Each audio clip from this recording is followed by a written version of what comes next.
2. Ketetapan hati. Misty Villa terletak di lereng Gunung Donglan. Permukaan lereng gunung tersebut diawasi dan dijaga oleh sekelompok tentara yang garang, tetapi berapa jumlah petarung yang mereka miliki juga tidak diketahui oleh orang luar.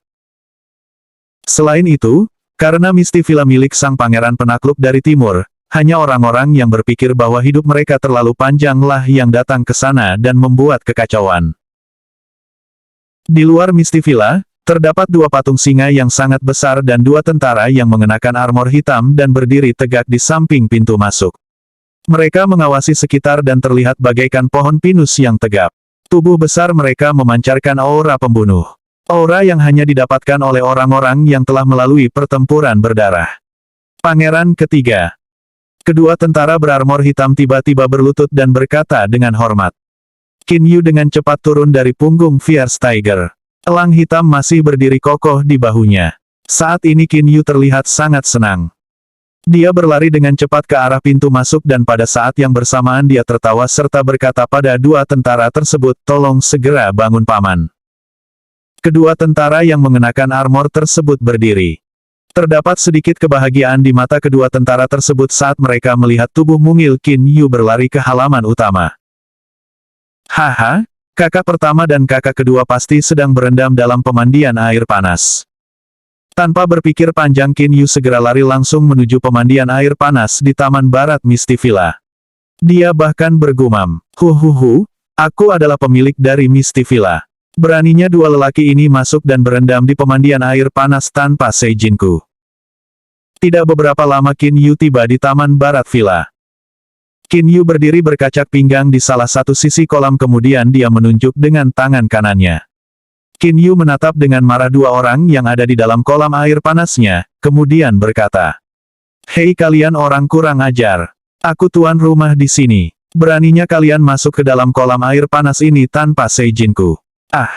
Qin Yu menjerit keras saat ada tangan yang menarik bajunya dan mendorongnya ke kolam. Qin Yu kehilangan keseimbangan dan jatuh langsung ke dalam kolam air panas. "Hei, aku belum buka baju," teriak Qin Yu. Tubuhnya jatuh ke dalam kolam air panas dengan suara keras, memercikkan banyak percikan air ke udara. Elang hitam yang berdiri di bahu Qin Yu mengepakkan sayapnya dan segera menghindar sebelum turut masuk ke dalam kolam air panas. Jika tidak elang tersebut sudah pasti berubah menjadi ayam basah. "Haha, Xiao Yu, jangan berani sombong dengan kakakmu. Kamu keterlaluan. Saat kakakmu sedang sibuk bekerja siang dan malam, kamu malah sibuk berendam di pemandian air panas ini, apalagi ini adalah pemandian air panas Misty Villa, bukan yang lain." Sahut remaja itu dengan sinis tapi tampak sedikit canda dalam matanya. "PVTTT." Qin Yu dengan paksa mengeluarkan air yang terminumnya. Tubuhnya basah kuyup dan dia terlihat marah pada remaja di depannya. "Kakak kedua, jadi itu kamu. Aku tahu itu kamu. Hanya kamu yang berani menarikku ke dalam air, kakak pertama tidak akan melakukannya." Qin Yu dengan cepat melepaskan baju dan celananya. Dia melompat dalam pemandian air panas dengan hanya memakai celana pendek dan terlihat kesal pada kakak keduanya, Qin Zheng. Qin Zheng adalah remaja yang masih berusia 12 tahun, dia selalu terlihat ramah, senyum tidak pernah terlepas dari wajahnya. Dia selalu membuat orang-orang yang berada di sekelilingnya merasa nyaman. Hanya dengan saudara-saudaranya Qin Zheng dapat bercanda selayaknya remaja pada umumnya. "Kakak pertama kamu bilang, dia sudah tertidur," kata Qin Zheng sambil tertawa. "Qin Zheng, apa kau pikir kakakmu ini seperti babi? Bagaimana aku bisa tertidur begitu cepat?" kata seorang pemuda dengan wajah tampan dan berperawakan tenang yang beberapa lalu terduduk dengan mata tertutup di sisi lain pemandian air panas. Setelah membuka mata dan berkata pada Qin Zheng, dia menoleh pada Qin Yu tersenyum lalu kemudian berkata, "Xiao Yu, pemandian air panas Misty Villa ini sangat efektif. Terakhir kali aku berendam di sini luka-lukaku berangsur membaik. Sekarang hanya bekasnya saja yang terlihat. Jika aku berendam di sini beberapa hari lagi, mungkin seluruh tubuhku akan berubah sepertimu." Dia adalah kakak pertama Qin Yu, Qin Feng, yang telah berusia 16 tahun. Karena belajar seni bela diri, dia terlihat seperti berumur 18 atau 19 tahun. Qin Feng merupakan kakak yang sangat dipuja oleh Qin Yu. Terakhir kali mereka bertemu, dia melihat dengan matanya sendiri bahwa kakak pertamanya dapat menghancurkan pohon besar sebesar paha orang dewasa hingga menjadi berkeping-keping hanya dengan sekali pukulan. Qin Yu sangat iri dengan kehebatan bela diri kakaknya. Mendengar kakaknya berkata tentang efek luar biasa dari pemandian air panas ini, Qin Yu lalu berdiri dengan tegak, membusungkan dada memamerkan dirinya dan berkata dengan bangga, tentu saja tidak ada yang meragukan lagi manfaat dari pemandian air panas Misty Villa ini. Tidakkah kau melihat siapa pemilik Misty Villa ini? Tidak lain tidak bukan adalah milik adikmu. Dasar anak nakal. Kedua kakak Qin Yu lalu tertawa bersamaan. Karena Qin Yu tidak pernah melihat kakak pertama dan kakak keduanya sejak lama, mereka menikmati saling menggoda satu sama lain. Baik Qin Feng atau Qin Zheng memanjakan Qin Yu karena mereka sangat menyayangi adik kecil mereka ini. Mereka semua telah kehilangan ibu mereka sehingga secara alami lebih peduli terhadap adik mereka ini. Setelah bermain-main sebentar, Qin Yu mulai menikmati berendam dengan tenang dalam pemandian air panas bersama dengan kedua kakaknya ini. Qin Feng dan Qin Zheng juga mulai tenang. Kakak, bukannya kalian sibuk? Kok kalian bisa datang dan mengunjungiku? Tanya Qin Yu. Ayah, dia. Seakan salah bicara, Qin Feng segera berkata. Tidak ada, aku hanya sedang tidak ada urusan di ketentaraan untuk sementara, jadi aku meminta izin ayah untuk mengunjungimu. Ayah mengizinkan aku kemari, lalu aku bertemu Qin Zheng dan mengajaknya kemari. Qin Zheng juga mengangguk dan tersenyum, itu benar, kau mungkin tidak tahu betapa sulitnya bagiku mencari waktu untuk mengunjungimu. Meskipun begitu, aku hanya diberikan waktu setengah hari, setelah itu aku harus bergegas kembali. Aku juga setelah setengah hari akan ikut kembali bersama adik kedua, kata Qin Feng dengan nada menyesal. Oh, hanya setengah hari, Qin Yu tentu merasa sangat kecewa. Keceriaan dan kenakalannya seketika sirna. Qin Yu hanya memiliki ayah dan kedua kakaknya. Ayahnya sangat sibuk hingga hanya dapat mengunjunginya sekali dalam 2 tahun terakhir. Dan dia juga sangat jarang bertemu dengan saudaranya seperti kali ini. Tapi setelah setengah hari, dia akan sendirian lagi, atau lebih tepatnya, dia hanya ditemani oleh Xiao Hei yang masih bertengger di samping kolam air panas. Qin Feng dan Qin Zheng saling menatap, dan mereka merasa tidak berdaya. Qin Yu tiba-tiba tersenyum dan berdiri. Kakak, ayah pernah pergi ke wilayah liar yang luas dan dia banyak mengajarimu tentang seni perang, bukan? Tanya dia segera, aku tahu ayah sangat pandai dalam memimpin pasukan. Kakek Lian mengatakannya padaku. Betul, seni perang ayah sangat bagus. Ketika beliau dan aku bermain catur simulasi perang, butuh latihan selama setengah tahun untuk dapat memenuhi harapannya. Qin Feng sepertinya mengingat hari-hari itu. Dia mengatakan secara tidak sadar, seni perang ayah benar-benar sangat baik. Kakak, Qin Zheng menatapnya. Jantung Qin Feng melonjak. Dia tidak bisa menahan senyum di dalam hatinya. Dia tahu dia ceroboh tentang apa yang dia katakan. Qin Yu tampaknya tidak memperhatikan itu. Dengan ekspresi yang sangat bersemangat, ia mulai berbicara dengan Qin Zheng dan Qin Feng tentang apa yang telah terjadi pada mereka akhir-akhir ini. Ketiga bersaudara mengobrol di pemandian air panas untuk waktu yang lama. Kemudian hanya setelah mengadakan pesta makan malam, Qin Feng dan Qin Zheng akhirnya pergi. Di luar Misty Villa, Qin Yu, mengenakan jubah brokat hitam, memandang kedua kakaknya saat mereka pergi dan melambaikan tangannya. Selamat tinggal kak, mata Qin Yu berkaca-kaca tanpa henti. Qin Feng dan Qin Zheng menoleh dan tersenyum kepada Qin Yu. Lalu mereka melompat ke dua Fierce Tiger. Ada sekitar 100 prajurit di belakang mereka, yang juga menunggang Fierce Tiger. Dalam waktu singkat mereka sudah menghilang di jalanan gunung tanpa jejak. Di suatu tempat di jalanan gunung, Qin Feng dan Qin Zheng menunggangi dua Fierce Tiger berdampingan. Kakak tertua, kali ini kamu salah bicara. Xiao Yu tidak suka hal-hal yang berbau politik. Juga, karena masalah dantiannya, dia tidak dapat berlatih untuk menjadi komandan militer. Jadi, dia tidak terlalu baik dalam seni militer dan sastra.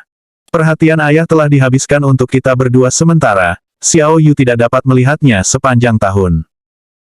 Dia sendirian dan kesepian tapi engkau mengatakan ayah dan dirimu telah melakukan latihan catur simulasi perang selama setengah tahun.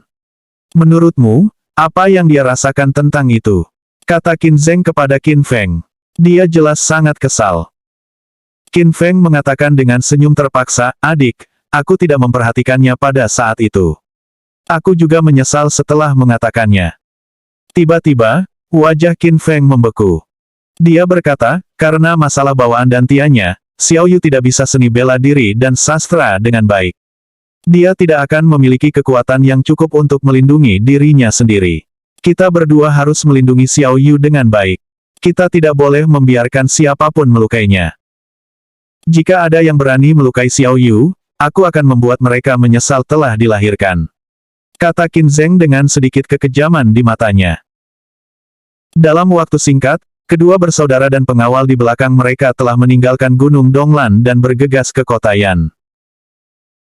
Larut malam di Gunung Donglan, tubuh kecil kurus itu duduk di puncak gunung bersama angin malam yang dingin. Elang muda berbulu hitam berdiri diam di pundaknya. Qin Yu memperhatikan langit berbintang seperti ini, tetapi terdapat pandangan di matanya yang jauh lebih dewasa daripada anak-anak lain pada usia yang sama. Setiap hari, dia membaca buku-buku atau merenung sendirian. Ini telah membuat pikiran Qin Yu jauh lebih cerdas dari seorang anak berusia 8 tahun biasa. Xiao Hei, Qin Yu tiba-tiba berkata, tetapi matanya masih menatap langit berbintang. Elang hitam di pundaknya membuat beberapa gerakan, matanya yang hitam pekat bergerak beberapa kali, tetapi ia tidak mengerti apa yang dikatakan oleh pemiliknya.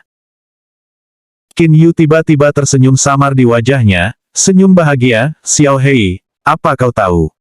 Ketika aku masih sangat kecil, ayah sering tinggal bersamaku dan sangat peduli denganku. Setelah 12 guru itu datang, dia membiarkan aku mengikuti guru-guru ini untuk belajar. Meskipun saya tidak menyukai hal-hal itu, saya berusaha keras memaksakan diri untuk belajar agar ayah bahagia. Aku belajar dengan sangat cepat, dan ayah bahkan menyebutku seorang anak ajaib, tetapi setelah itu, dia berhenti sejenak lalu melanjutkan.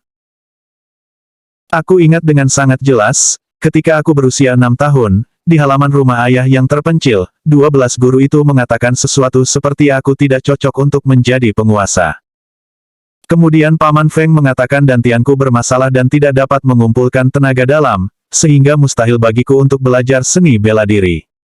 Setelah itu aku datang ke Misty Villa. Sejak saat itu ayah tidak lagi memperhatikan atau mempedulikanku.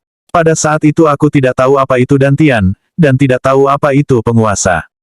Jadi aku bahkan berpikir bahwa ayah membiarkan aku datang ke sini hanya untuk bermain. Tapi, Qin Yu menurunkan kepalanya dan menggigit bibirnya. Matanya terlihat sangat tertekan. Dalam 2 tahun ini, aku juga bertanya kepada orang-orang seperti Paman Wang tentang arti dantian dan penguasa.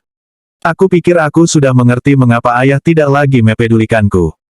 Qin Yu berhenti lagi dan menatap langit berbintang. Aku benar-benar tidak suka buku-buku tentang rencana dan kebijakan politik itu. Bahkan aku memaksakan diri untuk mempelajarinya. Aku benar-benar ingin melihat ayah tersenyum dan mendengarnya memujiku, tetapi buku-buku itu, buku-buku kejam itu. Aku memaksakan diri dan menekan ketidaksukaan untuk membacanya. Aku tahu semua tentang rencana dan strategi itu, tetapi aku tidak bisa memaksakan diri untuk menerapkannya.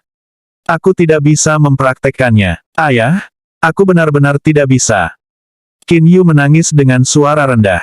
Tubuhnya yang kurus dan lemah itu bergetar. Xiao Hei berdiri di sebelahnya, menggerakkan matanya dan menyapu wajah Qin Yu dengan sayap kecilnya. Qin Yu menyandarkan kepalanya dan melihat elang muda di bahunya. Lalu dia memeluknya erat-erat. Elang itu tetap diam di pelukan Qin Yu seolah-olah dia tahu suasana hati tuan kecilnya saat ini. Xiao Hei, aku benar-benar ingin mendengar pujian ayah, ingin melihat senyumannya yang bahagia, benar-benar ingin. Qin Yu bergumam dengan suara yang semakin rendah. Di tempat rahasia di puncak gunung, 3 petarung yang diam-diam melindungi Qin Yu menghela napas tanpa henti. Tiba-tiba, sebuah meteor melintasi langit berbintang, memancarkan sinar cahaya yang menyilaukan. Untuk sesaat, cahaya meteor itu melampaui cahaya bintang manapun di langit. Meteor. Mata Qin Yu tiba-tiba bersinar. Dia segera melepaskan Xiao Hei dari dadanya, berdiri, menutup matanya erat-erat, meletakkan tangannya bersamaan di depan dadanya. Aku berharap ayah peduli padaku, sama seperti bagaimana dia memperlakukan kakak tertua dan kakak kedua. Aku tidak takut dia akan memukul atau menghukumku. Aku hanya ingin dia tidak mengabaikanku lagi. Qin Yu perlahan membuka matanya dan melihat meteor, yang telah tiba di cakrawala. Ayah pernah mengatakan sebuah harapan yang dibuat saat sebuah meteor jatuh akan menjadi kenyataan. Dia tidak mungkin membodohiku. Itu pasti akan menjadi kenyataan. Melihat ke langit berbintang, terbesit sebuah ambisi di wajah kekanak-kanakan Qin Yu. Tiba-tiba, ide cemerlang muncul di benak Qin Yu. Matanya bersinar. Dia menepuk kepalanya, aku benar-benar bodoh. Seni bela diri dan sastra, seni bela diri dan sastra, aku tidak bisa melakukannya dengan baik dalam sastra, tetapi apakah saya juga tidak akan berhasil dalam seni bela diri? Paman Wang berkata ada banyak teknik tenaga dalam di dunia. Mungkin beberapa dari mereka cocok untuk dantianku. Bahkan jika tidak ada, siapa yang memutuskan bahwa berlatih teknik internal adalah sebuah kewajiban dalam seni bela diri? Qin Yu hanyalah seorang anak 8 tahun. Meskipun pikirannya sudah sangat matang berkat membaca banyak buku sendirian, dia masih anak-anak. Hanya karena Feng Yuzi pernah mengatakan bahwa seseorang dengan masalah dantian tidak bisa berlatih seni bela diri, hal itu tertanam dalam pikiran Qin Yu. Hanya pada saat ini dia tersadar. Apakah benar-benar mustahil bagi seseorang dengan dantian yang aneh untuk belajar seni bela diri? Iya, dengan kemauan, alu besi bisa ditempa hingga menjadi jarum. Prinsip ini dikatakan oleh ayah. Selama aku berusaha keras, aku akan berhasil, kata Qin Yu pada dirinya sambil mengangguk berulang kali. Matanya dipenuhi dengan keyakinan serta tekad yang tak tertandingi. Xiao Hei, ayo pergi. Mari kembali ke villa. Qin Yu melakukan apa yang dia katakan sekaligus. Karena dia sekarang memiliki tujuan, semuanya menjadi berbeda. Elang hitam di bahu Qin Yu juga tampaknya sangat senang dan berulang kali mengepakkan sayapnya. Ketika Qin Yu melompat-lompat menuju Misty Villa, 3 bayangan hitam muncul sebentar dan mengejar Qin Yu seperti 3 gumpalan asap hitam.